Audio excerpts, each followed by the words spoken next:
r/AskReddit by LaughWithMEmes. 4 Asian people used to eating hot and spicy foods that Western palates find difficult. What is your culinary pain equivalent when you're presented with food from a Western cuisine like New Zealand, Australia, Europe, or North America?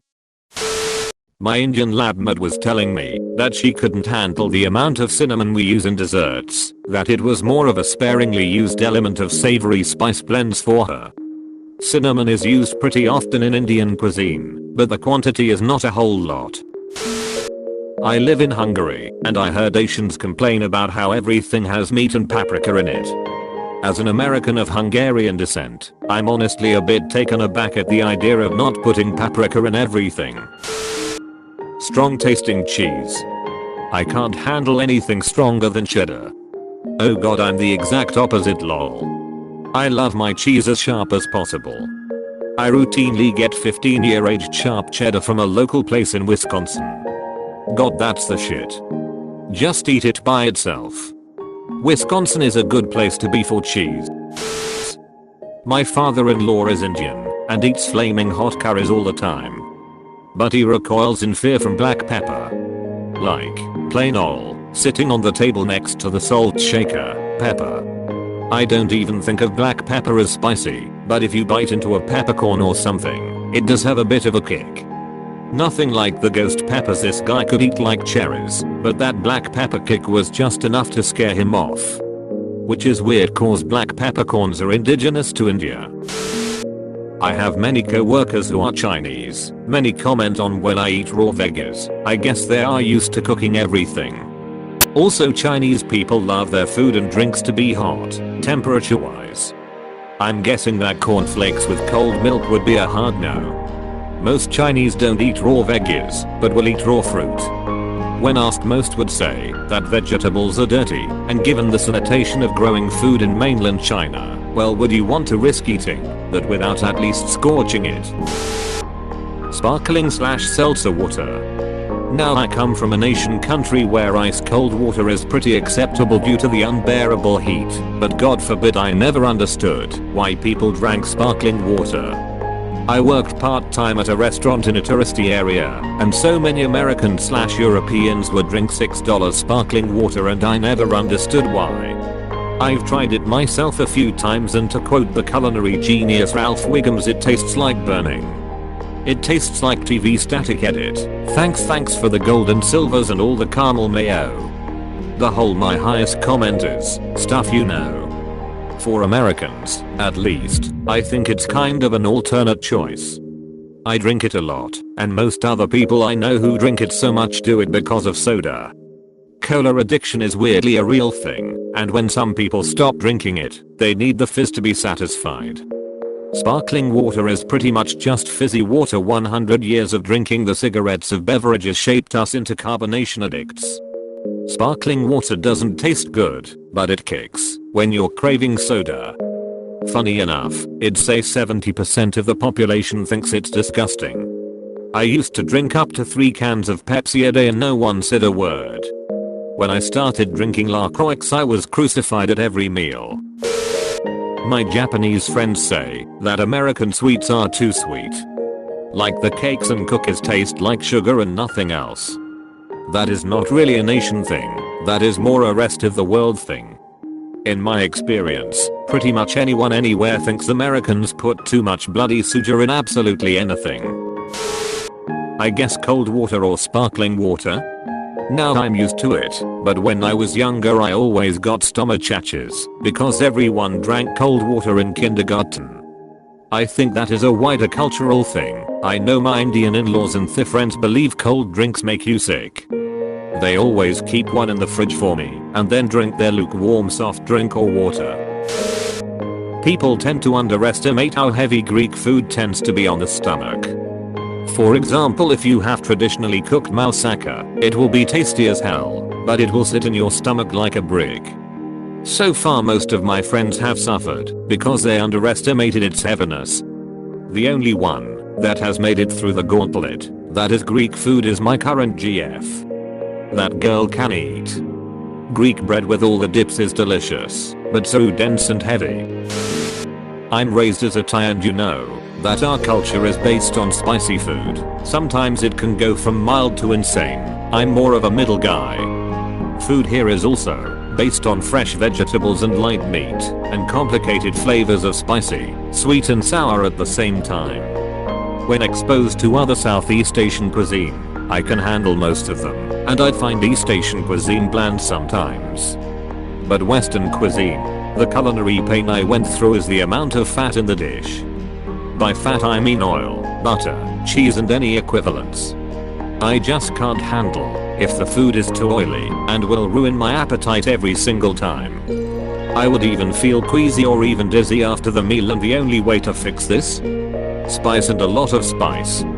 Thai food sometimes has such a delicious blend of sweet and savory. It's delicious. I'm American, but my mother is from Central America originally, so we never really used butter in many dishes we are supposed to use it in, like grilled cheese sandwiches, scrambled eggs, pasta, etc. And it tastes kind of gross to me when people do that.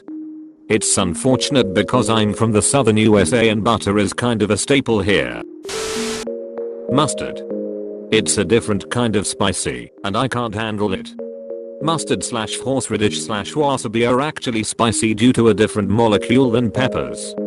Mustards contain allylisarfenocyanate, while peppers contain capsaicin. Each molecule triggers a different, but related, receptor, TRPA1 and TRPV1 respectively. The receptors for both are from the same receptor family, and likely share many of the same pathways. Interestingly, TRPV1 specifically can also be activated by high heat and gives a sensation of burning. Modifications to the TRPV receptor in PIT-VI pairs are responsible for the heat vision. Because the spice is caused by different molecules and receptor, it's understandable that someone desensitized to chilies does not necessarily have a high mustard threshold. Interesting fact, what most people consider peppers, for instance jalapenos, actually aren't peppers at all. They borrowed the name pepper from the actual pepper plants due to a similar taste. Jalapenos and other chili peppers are members of the capsicum family, and thus related to tomatoes, since they are both members of the Solanaceae or nightshade family. Peppers, for instance black pepper, or other peppercorns, are in the genus Piper of the family Piperaceae. They get their taste from piperine, a totally different chemical than capsaicin. Mustard plants are in yet another family, Brassicaceae, and are similar to other cruciferous vegetables, broccoli, cabbage, Brussels sprouts and the like. Another notable member of the cruciferous vegetables, Armoracia rusticana, horseradish.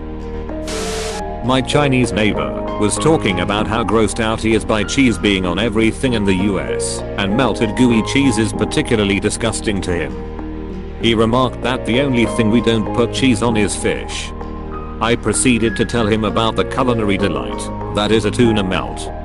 It is kinda shocking when you think about how much cheese we require.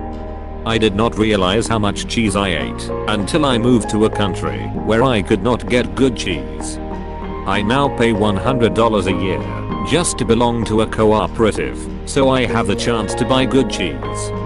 What hellhole do you reside in? Haha, Russia. The sanctions cut off our cheese supply and the local cheese is crap. Raw / uncooked stuff. Not me, but my dad shudders when he sees a steak served rare. Stuff like raw oysters, beef tartare, even runny eggs horrify him. Really? That's so weird. I work at a breakfast restaurant in Toronto and almost every single Asian person orders their eggs sunny side up. Beer. I get super red when having just one drink of really anything weak, even a simple Angry Orchard. But I can down multiple bowls of spicy Indian curry with peppers and hot sauce down to the last drop. That's because you have the Asian alcohol gene. Koreans have this term called nuggi to describe a sense of discomfort from greasy / creamy foods. The word does not exist in English as far as I know, because it has never been an issue for the native English speakers. English speakers have a term similar, that was f***ing greasy. I usually hear this after KFC. Here we see a master of the English lexicon, truly someone of culture. Edit. Thanks for the silver kind stranger. He has so much culture, it's coming out of his butt. Ah, someone else who remembers Alestra. Snails from France. Snails are more a vehicle for the sauce you serve them in than anything. Get past how they look, and you realize that they don't have much of a taste on their own. I know my dude, but I just have an irrational fear of escargot and eating snails. Everything is so damn sweet. There's so much sugar in every candy, cake, drinks, etc. In China, you can definitely taste the difference. We got a cake for my grandmother's birthday and there was an extremely small amount of sugar. There was more fruit than frosting, lol. I don't like cake generally, and part of that is because it is so sweet it hurts my mouth and makes me feel sick afterwards. But this girl was insisting everyone have a bit of the birthday cake her mother had made her. It was seriously good, so I asked her a bit about it, and she didn't really know, other than that it was a standard type of Chinese cake. I'm not the Asian person, but the things my Filipino girlfriend has not appreciated me introducing her to were basil. None of the Filipino spaghetti/pizza I've seen included basil. It's more a sweet tomato paste there. My pizza and spaghetti include a lot. And if you've never eaten basil before getting a huge amount, your first try can be overwhelming. Sauerkraut. I wish I'd had a camera when she took a giant bite of this stuff. From the look on her face, you'd have thought she ate dog shit sprinkled with live hornets. Horseradish. This is actually her fault. She ate a piece of it straight because she thought it was ginger. Which is totally understandable, because horseradish and ginger don't look or smell anything alike. Tears and snot everywhere. Please like and subscribe for more. This is Laugh with Memes. Goodbye.